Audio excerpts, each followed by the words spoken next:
Hello and welcome. Week number 3 of The Drive to Dayton, the show that's gaining a lot of traction around the state of Ohio. Hey, figured the first 2 weeks we survived, so we'll come back for week 3. It seems like there's some people that are interested. So this is one of the funnest times of the week for me, just to chop it up and just talk ball. And, you guys see a lot of games, but it's fun just to sit around and talk ball for a while, especially after you can kind of digest what you've seen over the past week. So yesterday, we had our boys basketball tournament draw. I think that a lot of the seedings were done on Saturday. People were sending them to me. But the actual brackets came out yesterday. And we'll talk a little bit about those, but kind of wanted to give us maybe a week or so to digest those a little bit more, and we could really get into those next week. But TJ had mentioned on his Twitter, we still got some regular season ball to go. Yep.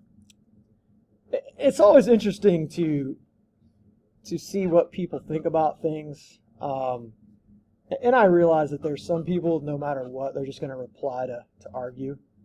Or you're just the contrarian just to say the opposite. I mean, that's what social media is for some people.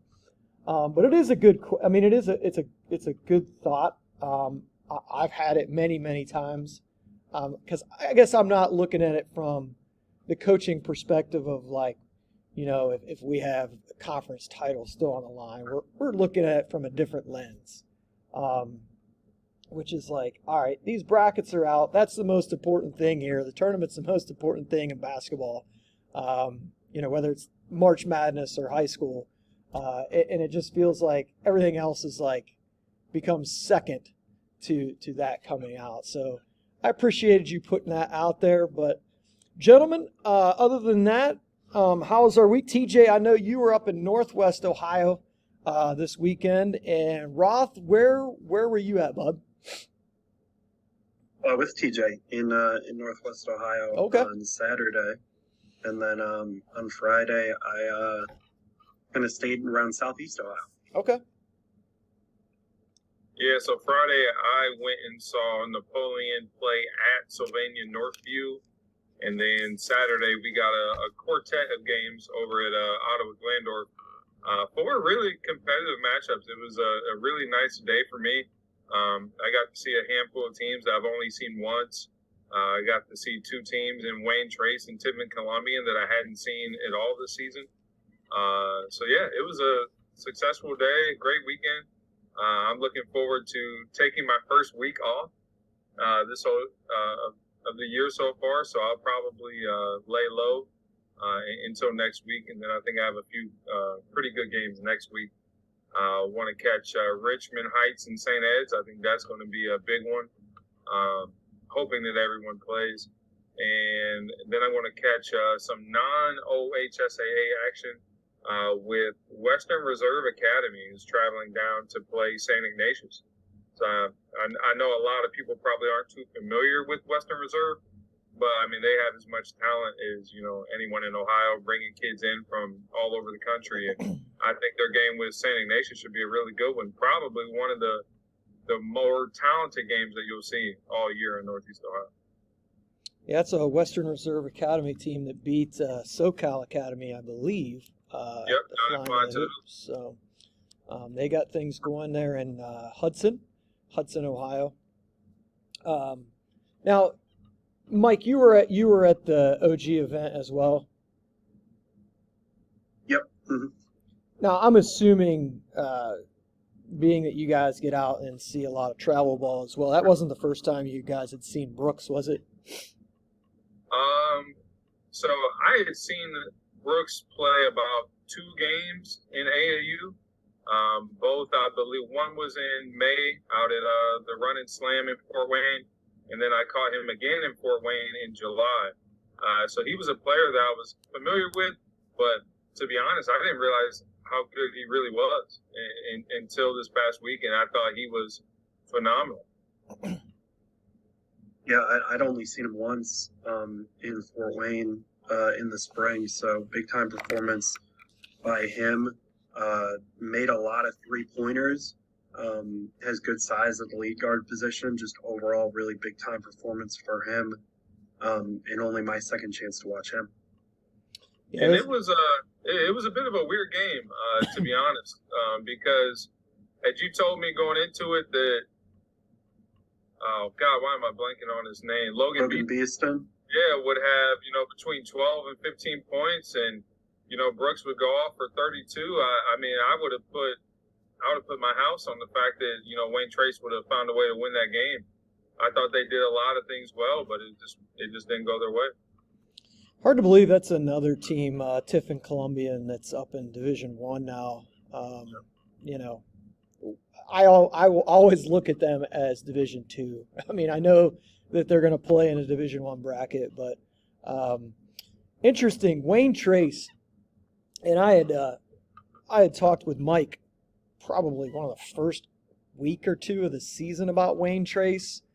He was showing me what he had for the his Division III rankings, and I had mentioned Wayne Trace, and they're 13-6, but they have lost 5 games this year by a combined 9 points. 5 games by a combined 9 points. And I think their other loss was maybe like a 10-point loss to Kalida. Which is another very good team this year as well. But that is really interesting. The only so Wayne Trace and Van Wert are both up in that same area up in Northwest Ohio. And I knew Van Wert had lost a bunch of close games, but they've lost 5 games this year by 2 points. 5 different times this year they've lost by 2 points. Their other 2 losses were by 3 and by 7.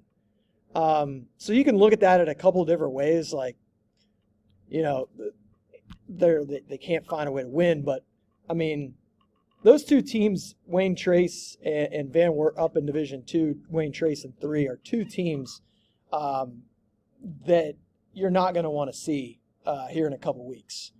And you guys, I'm sure, can attest to that, seeing Wayne Trace on Saturday. So let's jump into our teams of the week, or just teams that are catching your eye from this past week. I'll start with you, Mike. So I put 3 teams down. First team, St. Ignatius. By the way, this is my favorite part of the week, to see what you guys picked. I think I know the player of the week, but we'll see. So I went with St. Ignatius because they beat rival St. Ed's, and it's St. Ed's their first loss of the year. Ed's was the last unbeaten team in Division I. Also went with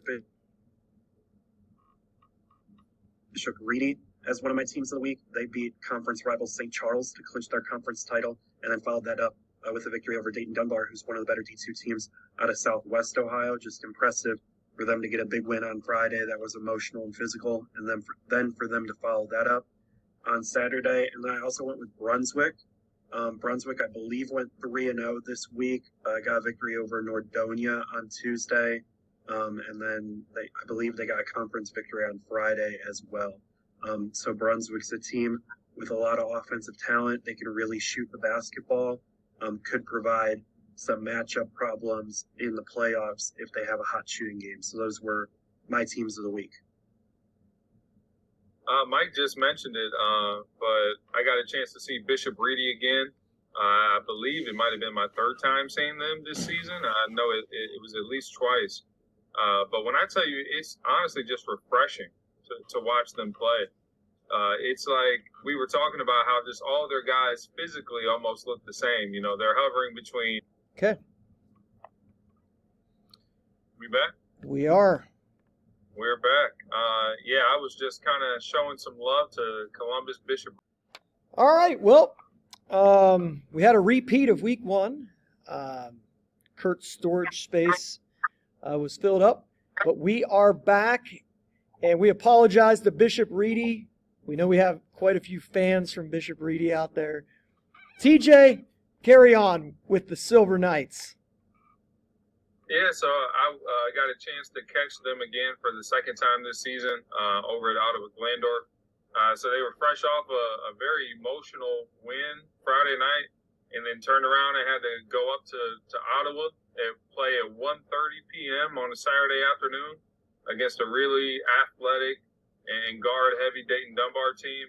And I think they had a really dominant third quarter and were able to pull away. I thought the front court duo of Charlie Russell and Caleb Schaefer was phenomenal. Two guys that are really versatile, can kill you inside out. I thought they played well, especially Russell. He's been phenomenal in both games that I've seen. I want to give a nod to Hilliard Bradley as well. You know, they beat a good Lima senior team, and I mean they put on an absolute clinic in the first quarter shooting the basketball. I believe they were up 24-9 within the first, 6-7 minutes of that game. So I want to give a nod to them.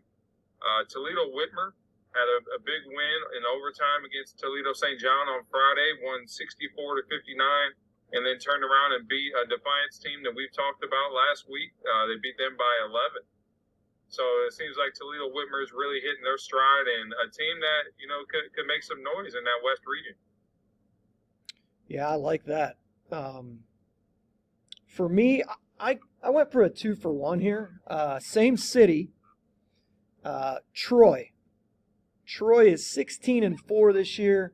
They had a pretty good week. They beat Sydney, but the big win came over Tippecanoe the other night.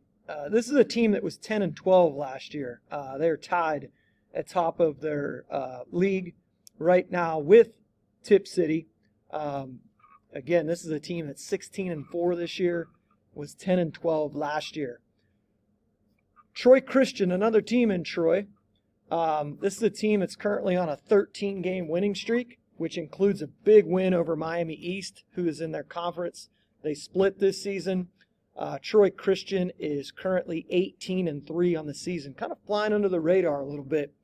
I know Miami East has got a lot of headlines this year, and rightfully so, but Troy Christian went and got the split, and they are riding a 13-game winning streak. So I wanted to mention those two teams from the same city, give those guys some love there over in the western side of the state. All right, how about Troy, what's that? Troy Christian, we've talked about Miami East junior guard duo of Wes Enos and Jacob Roth. They're 1-2 in the conference in scoring. Troy Christian has a junior guard, Parker Penrod, who's third in the conference in scoring at 17 points a game. So he's another guy to watch out for. A little bit undersized at 5'10", but he is a pretty prolific scorer in the Three Rivers Athletic Conference. So those are some of our teams of the week we mentioned. Let's look at individual guys that have stood out this week. TJ, I'll start with you. I would say a first guy that comes to mind would probably be Ja'Cory Lipkins. They picked up a really big win last week against Uniontown Lake. It kind of keeps their hopes alive in the Federal League. They have a game this Friday with Green. So the winner of Glen Oak and Green automatically wins a share of the Federal League. If McKinley beats Jackson, then the winner of the Green Glen Oak game wins the league outright. Ja'Cory Lipkins hit the go-ahead 3 against Lake to give them a win. So I want to give Coach Hairston and those guys some love. I think Coach Hairston is a guy who not only should be in the talks for Federal League Coach of the Year, but I think he should win District Coach of the Year. For a guy that was picked to finish dead last in their league, and now they're right there with a really good chance of winning it. I think it's been phenomenal what those guys have been doing over there, especially with a really, really young group. And that's Canton Glen Oak that TJ is referring to there. Mike, what about you? I'm going to go with Cade Norris. TJ already talked about Hilliard Bradley, but on an individual level, Norris had 29 points in an overtime loss to Olentangy Liberty on Friday night. Then on Saturday evening, scored his 1,000th point in the second half against Lima Senior in their victory. Starting to shoot the ball at a lot higher level than we saw early in the season. Really seems like he found his confidence scoring it and shooting it from the outside. Hilliard Bradley playing some really good basketball right now. And then I also wanted to give a shout out to Hayden Jarrett. Plays for Maysville. That's who I went and saw on Friday night. They defeated John Glenn. If they win one of their last two games, they're going to win the Muskingum Valley League for the first time in about 20 years. And Jarrett's averaging over 20 points a game, been a big reason for that. And they are, I believe, the number one seed in the East District for Division II. So wanted to shout out Jarrett. Played a pretty impressive game on Friday night that I saw. Yeah, that would be the first time in 27 years Maysville has won the MVL, and they are the 1 seed. New Philly ended up getting the 2 seed. New Philly dropped a surprising game to Steubenville on Saturday, but you know, you never know when you go play Big Red Steubenville what team you're going to get. If you get them on a night where they're ready to go and they're ready to play, they can beat just about anybody on their schedule. But New Philly took that loss the other night. So, yeah, I got a chance to watch some of Norris on Friday night against Liberty. And, I mean, if he's not on the court, I mean, that game is not close. He willed them into that game, willed that team into overtime. That's a really good Liberty team. They got a lot of pieces on that team that, not a whole lot of guys that people outside of Central Ohio would know. But the 6'8" sophomore is coming along nicely. He's a nice piece back in the mix for them. So, but yeah, Norris was super impressive in that game. But, when you say the last name Norris and it's Brett Norris' son, I mean, he's going to run through kind of guy that's going to run through a brick wall. I mean, that's just, it is what it is. $2 steak guy. And that was a really good game. Inflation, we got to update that. Maybe like a $5 steak or an $8 steak. Yeah. Man, can't get eggs for $8, Roth. I don't know if you guys had a chance to look at this, but I had mentioned maybe looking at some of the possible anticipated district finals game, because I think that district final Saturday is the best day of the tournament.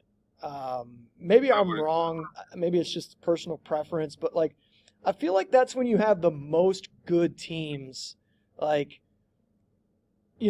left in the tournament. It's like you've rooted out most of the teams that have struggled this season. I mean, there may be a team here or there that, gets a couple upsets and advances, but that district final Saturday all across the state, man.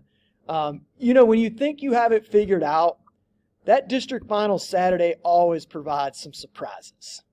Oh, absolutely. You're like, oh man, I can't wait to see such and such at the state, and then boom, district final Saturday happens and they're gone. Seems like it happens every year. But I wanted to hear, is there a couple games that stand out that you might be looking forward to potentially happening in a district final?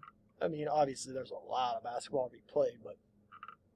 Yeah, I had a chance to take a look at the Division I districts earlier today, and I think there's a lot of intriguing games that could happen. I think Huber Heights, Wayne, and Fairfield in the district final could be really interesting. I think Fairfield would be looked at as the favorite in that game, but Laurent Rice has had a phenomenal senior season. He's been really good both the games that I've seen.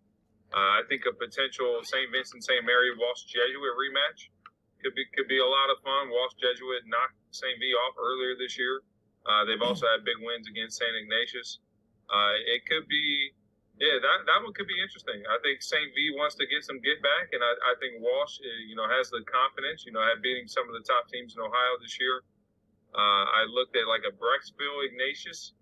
I think that could be a lot of fun with Luke Scaljak, Ace Buckner, two of the better guards in Ohio in the junior class. And then it's like interesting. I think you're looking at Garfield Heights against, maybe a potential Cleveland Heights or Avon Lake. I think there's some fun matchups that could be had out that way. I think North Ridgeville is possibly a sleeper in that district. And then we've talked about Hilliard Bradley, but they could be potentially matching up with the reigning state champs and the Pick Central Tigers in the district final. So I'm hoping, as of right now, me and Mike were talking about this the other day, but usually the Columbus district finals are on Saturday, and then you can make that drive down to Cincinnati and catch their district finals on Sunday. Right now, it looks like they're all going to be slated for Saturday. I'm hoping that that changes. Speaking for myself, but yeah, it should be a lot of really fun games. I think I was looking at a Cincinnati Elder Sycamore in the district semis. Obviously, Riley Burgess out for the year is a big blow. But that game I think would have been a lot of fun. Had he been healthy, and I still think Sycamore has a puncher's chance in that one. What about you, Mike? You see anything you're liking? Yeah, so I decided to do 4 in D1, 3 in D2, 2 in D3, and 1 in D4. So TJ already mentioned 2 of them. I had Wayne versus Fairfield and Walsh Jesuit versus St. V. But then I also went with Princeton versus Moeller. Yep. That was a game that I was at, first game of the season for Princeton. I believe it was also first game of the year for Moeller. And Princeton really went out and took it to Moeller, beat them by 20 points. Moeller was without Kingston Land, who's battled injuries this year, so that would be interesting. And then the other one I looked at was Perrysburg versus Lima Senior. Was Perrysburg the team that? Oh no, it was Northview that Lima Senior hit the buzzer beater on last year. Yeah. Yeah, that was Northview. Okay, I believe they would likely play Northview in the district semis. So that's something I'm kind of intrigued by. In Division 2, the 3 I went with all come from the Southwest region. You got Chaminade Julian versus Bishop Fenwick. That was a game that just went down to the wire. A lot of people think CJ could win the state title. In Division 2, that they could have to play a team that just almost beat them in a district championship game. Cincinnati Woodward versus Dayton Dunbar. One of the top teams from Cincinnati City League against one of the top teams from Dayton City League. And then that game that'll be a lot of fun. Yeah, and then this one also I think would be a lot of fun. Kettering Alter, Cincinnati Taft. Oh.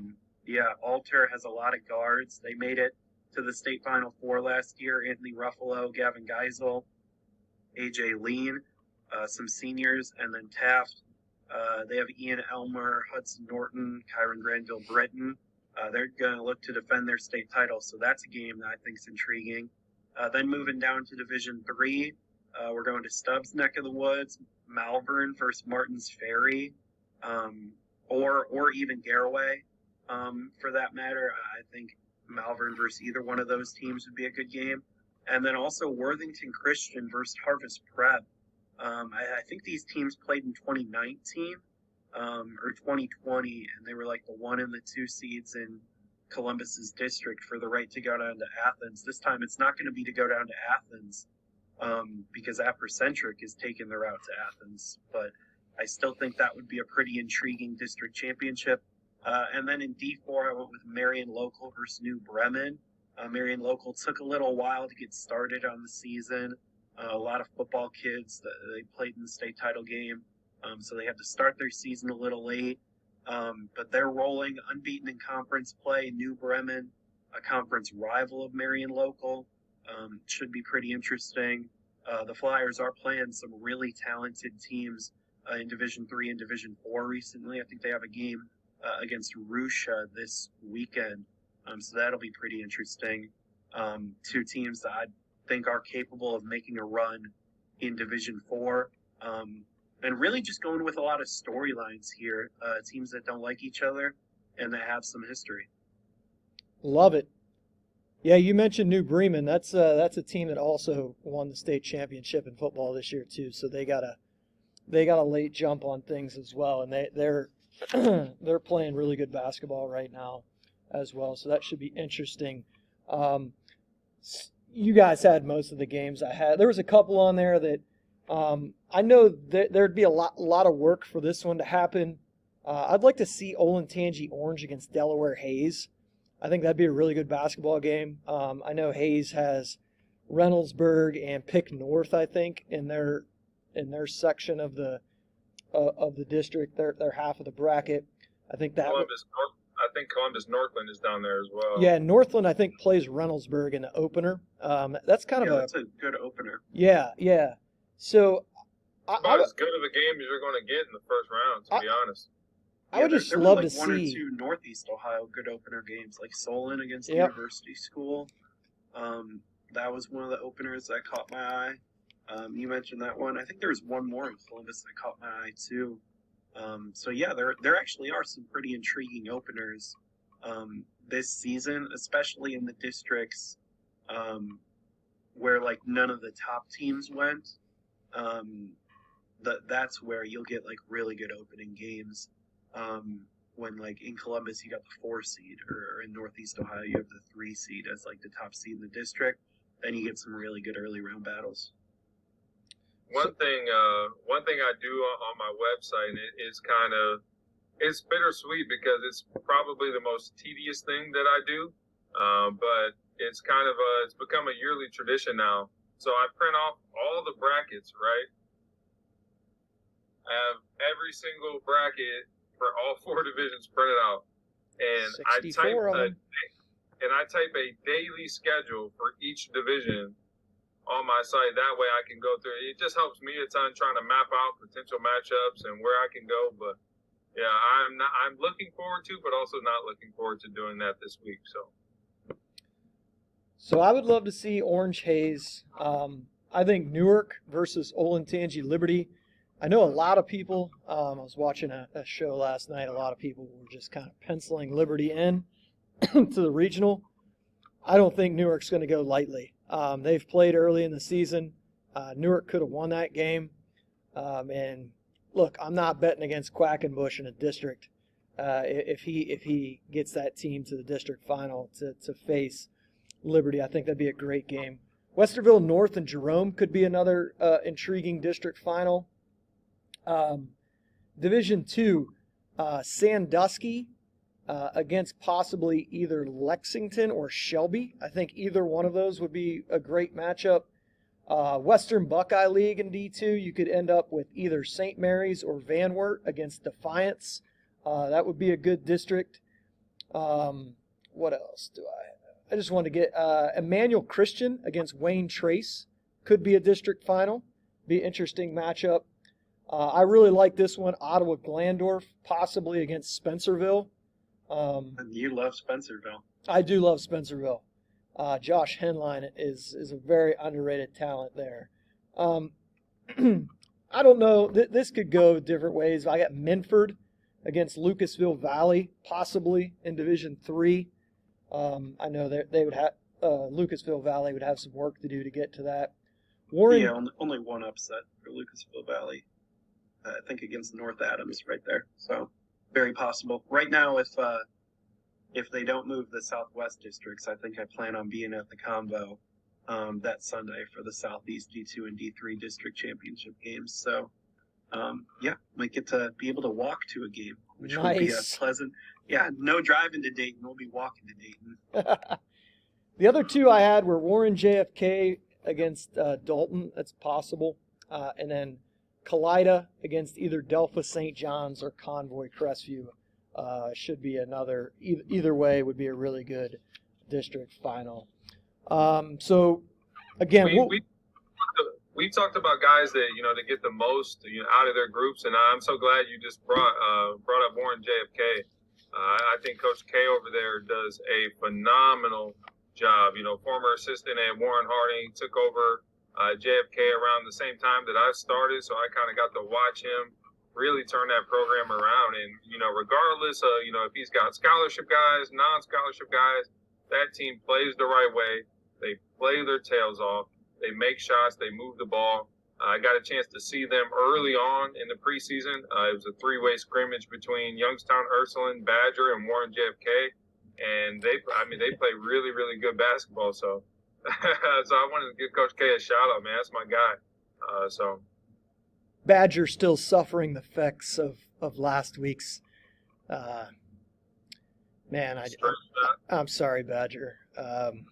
Really. And Badger's got a really, really talented kid over there, a junior named Duncan Moy, one of the more intriguing wings in Ohio's 2024 class. I'd say without a doubt a scholarship kid at some level. So, yeah, they got a piece. They got a really nice piece. And, Coach, he does a good job as well. I'm sorry, Kinsman Badger. I apologize for last week. Like I said earlier, we will have more on these brackets next week. I just wanted to give you guys a little taste of what could possibly be coming down the road. But we know that this is we're talking right now, and we're going to sit here in a couple weeks and go, I didn't see that one coming. And that's a beautiful thing. I think this year is going to be more so than the years past. Yeah, I love it. I love it. Yeah, me too. Yeah, Stubbs, we'll have an interesting battle between the three of us to pick the most district winners. That's always intriguing. I think you can go off the general consensus even more this year than you usually can. So, gentlemen, we're down to 3 undefeateds left in the state of Ohio. Bishop Reedy, which I am sold at this point that they're going to do it. I believe they have Watterson and Hartley remaining. I am sold that they're not going to lose a game in the regular season. Richmond Heights has that game with St. Edward, and Leesburg Fairfield has a game against Lynchburg Clay, which could be a difficult game for them as well. But Fairfield got a lot of respect in the Southeast draw. They got the 1 seed, and a lot of the 2 through 6 seeds. I think 4 out of those 5 seeds all went towards the other district. So a lot of respect given to Fairfield by the coaches down in Southeast Ohio. Might be a team to watch out for to potentially make it to Dayton. Yeah, I would say right now, if I was ordering these in confidence level, I would say Fairfield 1 to go undefeated, then Reedy, just because Reedy has 2 teams they have to play in the league, and that's always that's CCL. I mean, sometimes you just never know if it gets down in a 30 in the game in the 30s, but I don't know if Reedy will let that happen. And then Richmond Heights with their game at Eds, I'd put them 3rd as far as what my confidence level in going undefeated. But as Drew Joyce said, the only time he wants to be undefeated is in the tournament, and he's done that several times. All right, so let's get to the buy and sell, gentlemen. This is something that's really popped up, and I've had just random people text me about this in one form or fashion. And that's once the teams are seeded, such as they were on Saturday. They were seeded on Saturday. The teams should be placed on the board like any other bracket. For example, I think you guys know what I'm saying. 116, 116, 215. I'll let you guys answer. What do you guys think? I'm gonna sell. Sell? Yeah, I'm going to sell as well. I like the idea of coaches being able to pick their lines.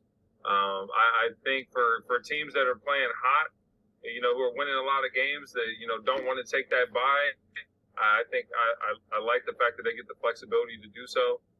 So yeah, I'm with Ralph on this one. Yeah, I think just the matchups that coaches can create, kind of going after teams, or also more importantly avoiding teams that they think are a bad matchup for them. I think that's always intriguing, and seeing who goes where. Also, if you got a circumstance like in Dayton, where Centerville is head and shoulders above the rest of the field, if you would be drawn out the number 2 seed in Centerville's district, that team might rather be the 3 seed in a different district that they think they'd have a better chance of making it out of. So I think they should reserve that right. That's just one example I think of, because I feel like the gap between Centerville and the second best team in Dayton is larger than the gap between the 1 and 2 seed in like any other area of the state. Like you look in the Northeast, like East and West, it's pretty close. Ed's kind of a prohibitive favorite there. But then in Northwest, Cincinnati and Columbus, I think a lot of the top teams are pretty close.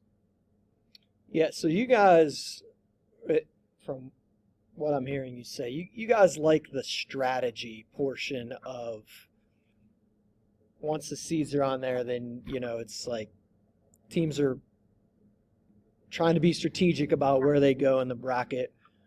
Just to kind of play devil's advocate on that, the one thing that happens that is kind of a problem, like, so you got a team that's really good. It loads up like a certain bracket. So, you could be the 2 seed and you're having to beat everybody else in that 3 through 7 or, 3 through 7 range is all going to be down there in your bracket. So there's that element to it. I can definitely see both sides. I don't know. I'm trying to think like any other time where I've been a part of something that was bracket based where it wasn't, like they do it in the NCAA tournament. Football obviously has the computer points and they just place them on the bracket as 1-8, 2-7, etc. But basketball is unique. And like I said, I can see both sides, but I just wanted to get you guys' thoughts on that because a lot of people have been asking. Yeah.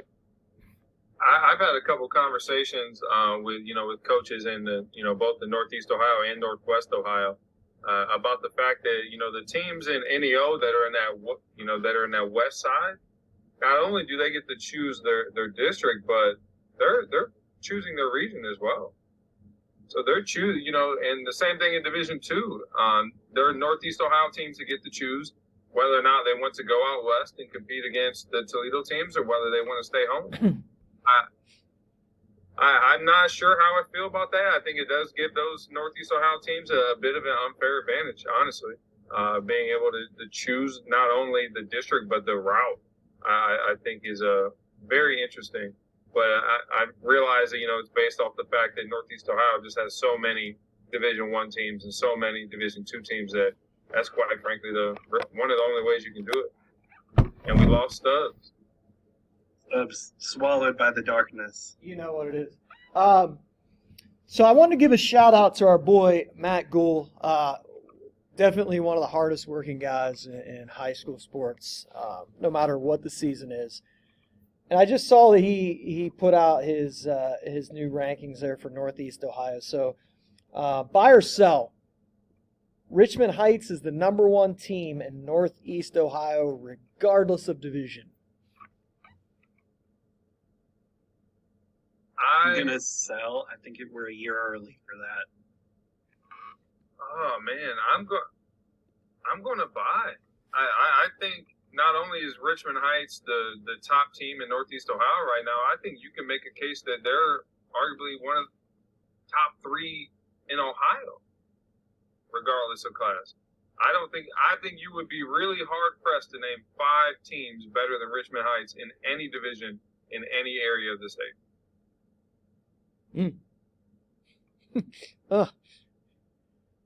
Can't wait for that D4 district final. Do they got Mogador likely? Woo! Get your tickets before they sell out. I am very, very intrigued by a potential Cornerstone Christian Richmond Heights matchup. I hope that goes down, and I can't wait for the phone calls that I'll be getting the week of that game. So yeah, if you know Coach Quaz, then yeah, you can only imagine.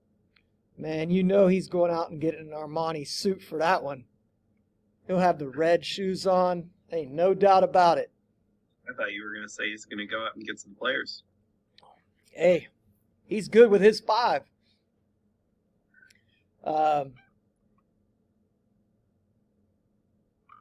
TG, I think you and I talked about this a couple years ago. May even have been one of his last years at Joe's. I mean, Quaz is a wild man. There's no doubt about it. He'd be the first to tell you that. But you can forget all the other stuff. When it's that 32 minutes, that old boy can coach. Winners win, bull. Hey, I'm telling you, man. When the clock starts, that guy can flat out coach. There is no doubt about it, and he can motivate. He can motivate kids, and he creates. But I mean, there's been a couple years there at Joe's where, he won. I think was it the Beechwood game? So, and he'll tell you they had no business winning that game. When the little guy was there, the kid that's at John Carroll now. Yeah, Gene Higgins. Yeah, I believe he hit the game-winning shot in that game. Went coast to coast. Beechwood was loaded. Yeah. But yeah, that's what they had. Like Maishi Daly and those guys, right? You know what's funny, Stubbs? At the OU intramural, this would have been my sophomore year, so 2020. We lost to a team that had a kid from that Beechwood team that lost. My team, we weren't very good, and then we make it to the semifinals, and we play 6'7" walk-on, 6'5" kid who started at Beechwood's backup point guard, some 24-year-old who started at Menor, and then another kid who had 3 dunks. This was an all-star intramural squad, and they beat us by 20 points in the semifinals. They were back-to-back champs. It was not fun. Rob talks about his intramural days like it's 3 touchdowns in Polk High. He's Al Bundy. It's unbelievable. All right, let's bump over to On the Spot here. And I'm glad that you guys brought this up this afternoon because I thought about it when it happened, but then it kind of slipped my mind. We got to talk about this Moeller LaSalle, just absolute beaut. I mean, this was a beaut. 27-26 LaSalle. That's even. Can you believe Moeller went for 2 down 1? They scored. That's rough. Went for 2. That is even rough for the GCL South. As Mike pointed out earlier today, Moeller got a 24 shot attempts off in this game. There were 7 combined free throws in the entire game. I mean, this was just an absolute masterpiece that LaSalle was able to escape with a 27-26 victory. I don't even know what to say. I will say this, though. I think the coach of LaSalle has done a phenomenal job. Considering the talent that they have, me and Rock got a chance to watch them against Cincinnati Turpin back in late December. I mean, it's not a team filled with, college prospects, man, and they've got a lot of big wins under their belt this year. So, yeah, despite that game that I don't, quite frankly, want to talk about, I think I'd rather vacuum the beach than go watch that game. But, yeah, he has done a great job this year. Yeah, just kind of ridiculous. I always see on Twitter people talking about, when teams hold the ball for 2 minutes, how bad it is. And I'm always like, I've attended 119 games this year. I haven't seen one team hold the ball for 2 minutes. It's probably because I don't watch LaSalle play Moeller. I just don't go to those games. I watch LaSalle versus Turpin and then Moeller versus Princeton, games where the other teams can actually run. So that's just, somehow I avoid the games where everybody just plays stall ball. Yeah, I watched the Liberty Bradley game on Friday, and there was probably 2 or 3 possessions in a row in the fourth quarter where Liberty took, I want to say maybe 2 minutes off one time, 3 minutes off another. And, I mean, it ended up kind of coming back to bite them. Kind of let Bradley get that game into overtime. I thought Liberty should have kept playing. I think Liberty has the better personnel. And that's my thing. if you have the better personnel, keep playing. Like, I mean, that's always been my theory. I mean, if you don't feel like you're the better team and that's your strategy to shorten the game, I get it. But when you got the better personnel, I mean, I'm going to keep playing and try to put that game away because I do think that helped Bradley get that game to overtime. Now, fortunately for Liberty, they ended up winning it in overtime, but that could have cost them. All right, so let's finish with this, gentlemen.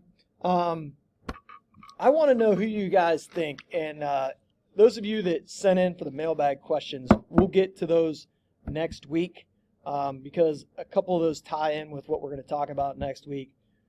But I want to get you guys' take on this as we round out the show. Who do you, since this is on the spot, who do you guys think in your mind is the best team that no one is talking about right now? Oh man, that is a tough one. I mean, I'm not saying like best team, like they're the best team, but they're the best team that no one is talking about. That it's not getting, publicized a whole lot. I would say a team in Northeast Ohio that I don't think has gotten quite the recognition they deserve, despite some really big wins.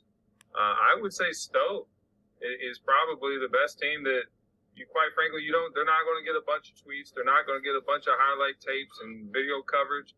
But I think Stowe on any given night can beat any team in Northeast Ohio. And I think they've proven that.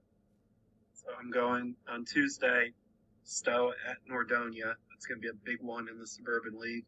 So I'm excited for that. I'll make the trip up to Cleveland for that game.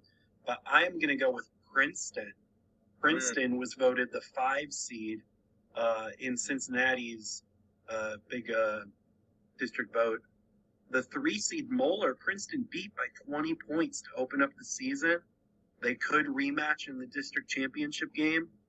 If Princeton can make it to the regionals, I think there's a decent shot that Princeton can win a district, and I don't think very many people are talking about Princeton like they're one of the 16 best D1 teams in the state. But I think there's a good chance that they're one of the 16 last teams to make it. So give me Coach Brian Wyant. He's got some talented guards, Kevin Adorno, and also Jaden Arnold. And then he's got a football kid, Dorian Williams, who's also got some talent on the basketball court. And they're a team that I just don't see people talking about very much. Combine that with the injury to Riley Burgess. And they're probably one of the, to me, Elder's been struggling too.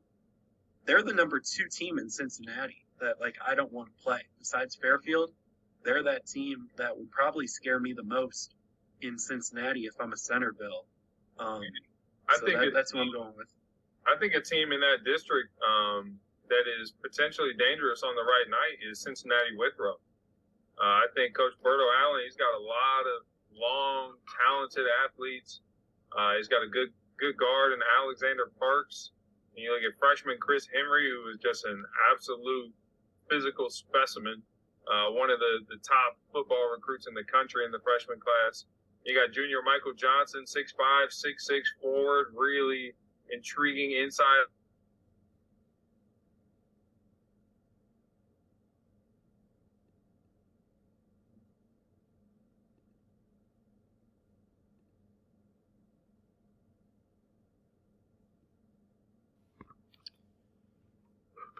So we lost our man Mike Roth. He disconnected his mic. Roth, we don't need you, buddy. We'll close this out. We know you're more of a 6-man anyway, so we'll close this out here. TJ, you were talking about Withrow as a team that Mike had mentioned Princeton, and you were talking about Stowe prior to that, but you were mentioning Withrow, which is a really good find. Yeah, so Withrow, I believe they played Moeller earlier in the year, and I think they lost by 1 in overtime. So they're a team with a ton of talent, and on the right night, I think they can get about with anybody in that district. So, yeah, I was going to mention. We'll wrap up here. I was going to mention Sandusky as a team that nobody's really talking about. They're 18-1. They're having a really good season. Another team that I was going to mention was Jackson Center, and they're getting definitely publicity in the AP poll, but it's not a team that a lot of people outside of that Shelby County area think about too often. But they're a really good basketball team, Jackson Center. And Dublin Jerome is a team that had a ton back this year, and they kind of are just flying under the radar. Yeah, I'm taking a look at Sandusky's schedule right now. Their only loss came to Tiffin Columbian December 15th by Yeah, it was 5. real early in the year. Yep, and then, they got wins over Elyria. I'm trying to think, what was that? They beat Wow. So they lost to Tiffin Columbian by 5 on the 15th, and turned around and beat them by 23 on January 20th. Yep. So yeah, they look like a team that's kind of really hit their stride, and honestly, they might finish the year out. They might finish the year out 21-1. Yeah, nothing to sneeze at. No matter. No, not at all. But yeah, I'm gonna say Sandusky, Jackson Center, and Dublin Jerome is definitely a team to keep an eye on. This is a team that was on the brink of making the regional last year, and most of these guys are back, especially like the guard position, starting with Ryan Nutter. But they've really kind of floated under the radar this year with, obviously Pick Central is going to get a lot of ink. Olentangy Orange has got a ton of ink this year. As of late, Olentangy Liberty, Westerville North. Don't sleep on Dublin Jerome. The Celtics could make a run. Yeah, they dealt with some injuries early on. I know Ryan Nutter was banged up a little bit at some point. And I think the rise of Liberty kind of hurt some of the steam that they had going on. So, yeah, I think what Coach Richie Beard is doing over there, and they went to a double, triple overtime with Westerville South last year. Yep. So, yeah, they were right there knocking on the door, and I think they have a chance to get there again. Well, TJ, let's do this again next week. For the benched Mike Roth, TJ Petros, I'm Kurt Stubbs, and we're out. See ya.